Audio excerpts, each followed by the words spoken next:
موتا کی جنگ میں 3000 صحابہ اور 1 لاکھ رومی موتا اردن میں ہے. میں گیا تھا، تینوں کے مزار پر بھی گیا تھا. تو ہم نے کہا تمہارے امیر ہیں زید بن حارثہ، یہ شہید ہو جائیں تو پھر جعفر ہیں، وہ شہید ہو جائیں تو عبداللہ بن رواحہ ہیں، وہ شہید ہو جائیں تو پھر جس کو مرضی بنا لینا. ایک یہودی گزر رہا تھا، اس نے سنا تو کہنے لگا اے ترائے گیا جنت یہ نہیں واپس آتے، چونکہ نبی کا یہ بول حتمی ہوتا ہے. تو موتا کی جنگ ہے اور لشکر آ گیا 1 لاکھ کا. صحابہ اس کے لیے تیار نہیں تھے تو گھبراہٹ شروع ہو گئی. تو عبداللہ ابن رواحہ رضی اللہ عنہ کا انکم باحد الحسنیین، ارے اللہ کے بندو گھبراتے کیوں ہو؟ 2 اچھائیوں میں سے ایک تو ضرور ملے گی، یا شہادت مل جائے گی یا فتح مل جائے گی، کیوں گھبراتے ہو؟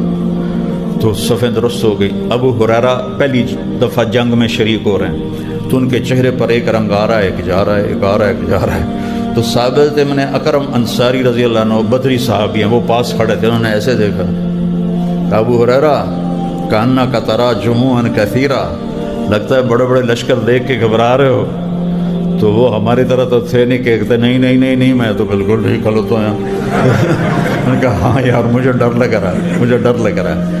تو اب ثابت ابن اکرم نے فرمایا ما شہدت بدرا انا لا ننصر بالکثرہ، تو بدر میں شریک نہیں تھا، اگر تو بدر میں شریک ہوتا تو نہ گھبراتا. ہماری جو مدد ہوتی ہے نا وہ لشکر پر نہیں ہوتی، وہ اللہ کی تائید سے ہماری مدد ہوتی. تو حضرت زید بن حارثہ شہید ہو گئے اور اللہ کے نبی مسجد میں بیٹھے تھے کہ آپ نے ایک دم اٹھایا اخذ الرایۃ زید. 700 میل کا سفر ہے، 700 میل.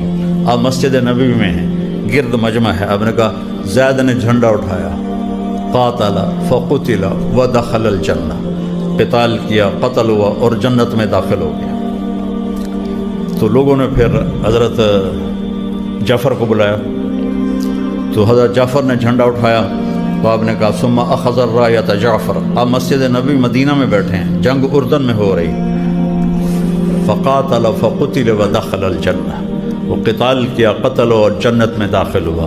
ان کے ہاتھ میں جھنڈا تھا تو انہوں نے ہاتھ کاٹ دیا، انہوں نے جھنڈا دوسرے ہاتھ میں لے لیا، انہوں نے وہ ہاتھ بھی کاٹ دیا رومیوں نے. تو کٹے ہاتھوں سے جھنڈا ایسے سینے سے لگا لیا، تو انہوں نے سینہ چھلنی کر لیا. تو آپ نے فرمایا آپ کو جعفر الطیار کہتے ہیں، جعفر الطیار. آپ نے کہا کٹے ہوئے بازوں کے بدلے میں اسے جنت میں 2 پر ملے ہیں جن کے ذریعے سے وہ جنت میں اڑتا ہے اور میوے کھاتا ہے. جعفر طیار. پھر آپ نے فرمایا ثم اخذ الرایۃ عبداللہ، پھر عبداللہ نے جھنڈا اٹھایا، فقاتل فقتل ودخل الجنہ، اور اس نے قتال کیا، قتل ہوا اور جنت میں. لیکن تھوڑی دیر کے لیے آپ رک گئے اور انصار کہنے لگے ہمارے اوپر قیامت آ گئی. کہ پہلے 2 مہاجر تھے، زید بھی جعفر بھی. عبداللہ بن رواحہ مدینے والے تھے، ان پر آپ خاموش ہو گئے. تو کہنے لگے ہم نے سمجھا کہ عبداللہ تو ہلاک ہو گیا. پھر آپ نے کہا وَدَخَلَ الْجَنَّةَ، اور جنت میں داخل ہو گیا. تو انصاریوں نے عرض کی یا رسول اللہ کہ آپ تھوڑی دیر رک کیوں گئے تھے؟ کَإِنَّهُ تَرَدَّدَ بَعْضَ التَّرَدُّدِ، کہ اس کو آگے بڑھنے میں تھوڑا تردد ہوا تھا تو جنت میں جانے میں بھی تھوڑی دیر لگ گئی.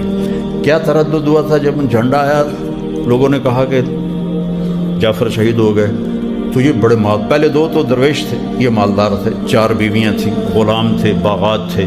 تو ایک دم ساری شکلیں سامنے آ گئیں تو اپنے آپ کو جھٹکا دیا. اقسمت یا نفس لتنزلن کارہۃ او لتطاوعن ان اجلب الناس وشد الرن ما لی اراکی تکرہین الجنہ قد طالما قد کنت مطمئنہ هل انت الا نطفة فی شنہ. یہ بہت بڑے شاعر تھے. تو فی البدی انہوں نے یہ اشعار کہے یا نفس الا تقتلی تموتی ھذا حمام الموت قد سلیتی ان تفعلی فعلاہما ہدیتی. یہ فی البدی ٹھا ٹھا ٹھا ٹھا شعر پڑھے اور کہا بیویوں کا شوق ہے 3 طلاق سب کو، غلاموں کا شوق ہے سارے آزاد، باغات کا شوق ہے سارے صدقہ. اب بتا پھر یہ شعر پڑھے میں قسم اٹھاتا ہوں اے نفس تجھے بڑھنا ہوگا، تجھے مرنا ہوگا، تجھے لڑنا ہوگا. تو وہ تھوڑے سے تردد کی وجہ سے آپ نے کہا تھوڑا سا جانے میں دیر ہو گئی. پھر خاموشی چھا گئی. آپ کی خاموش، جھنڈا گر گیا، کوئی اٹھا نہیں رہا۔ تو ثابت ابن اکرم نے جھنڈا اٹھایا، کہا یہ جھنڈا کون پکڑے گا؟ اب میرے نبی خاموش بیٹھے ہوئے ہیں۔ تو صحابہ نے کہا تم ہی پکڑ لو، تم بدری آدمی ہو۔ کہا نہیں بابا میرے بس کا نہیں ہے، کسی اور کو دو، یہ جھنڈا کسی اور کو دو۔ تو بیچ میں کوئی بولا خالد کو دے دو۔ خالد ابن ولید کی کلمہ پڑھنے کے بعد پہلی جنگ تھی موتا، پہلی۔ وہ کہنے لگے بھائی میں تو نیا آدمی ہوں، کسی پرانے کو دو۔ تو سب نے کہا نہیں نہیں نہیں نہیں نہیں نہیں، ٹھیک ہے خالد کو دو، خالد کو دو۔ تو خالد ابن ولید نے جھنڈا پکڑ کے جب تلوار یوں کی تو میرے نبی نے کہا ثم صلی اللہ سیفا من سیوفہ، اب اللہ نے اپنی تلواروں میں سے ایک تلوار کو نکال لیا ہے۔ 9 تلواریں ٹوٹیں آپ کے ہاتھ سے اس دن، لڑتے لڑتے لڑتے 9 تلواریں ٹوٹیں۔